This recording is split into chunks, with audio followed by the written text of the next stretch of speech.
Sultan Ageng Tirtayasa adalah Sultan Banten ke-6 yang berhasil membawa kerajaan Banten menuju puncak kejayaannya. Ia putra dari Sultan Abu Ali Marali Ahmad Sultan Banten ke-5 dan Ratu Maria Kusuma yang lahir pada 1631. Sejak kecil ia merupakan seorang anak yang cerdas, lincah pergaulannya, dan sopan. Sejak kecil ia bergelar menjadi Pangeran Surya. Kemudian ketika ayahnya wafat, ia diangkat menjadi Sultan muda.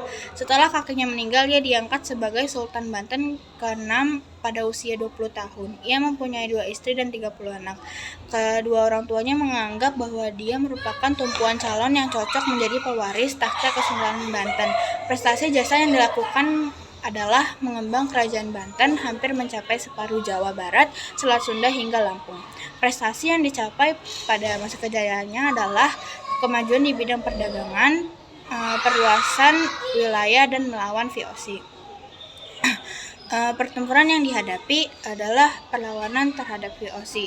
Kongsi dagang Belanda VOC sudah berhasil menguasai dan membangun benteng pertahanan di Batavia. Akhirnya kedua belah pihak, Banten dan VOC, saling bertikai menjadi pusat dagang internasional.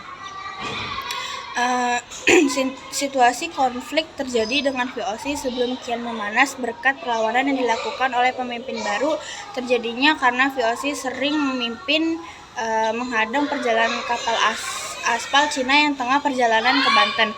Sultan Ageng memerintahkan Sultan Haji Kesultanan Banten, orang yang mengurus di Banten.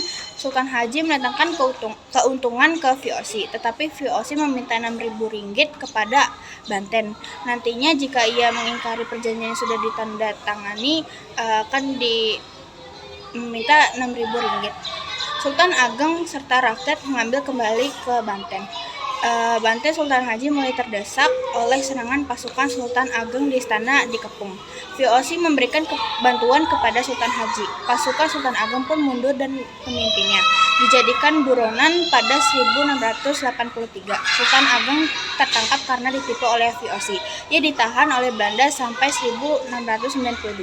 Nilai yang dapat diambil adalah yang pertama, pemimpin yang amarah, jujur, berwibawa, religius, dan tanggung jawab. Sekian, terima kasih.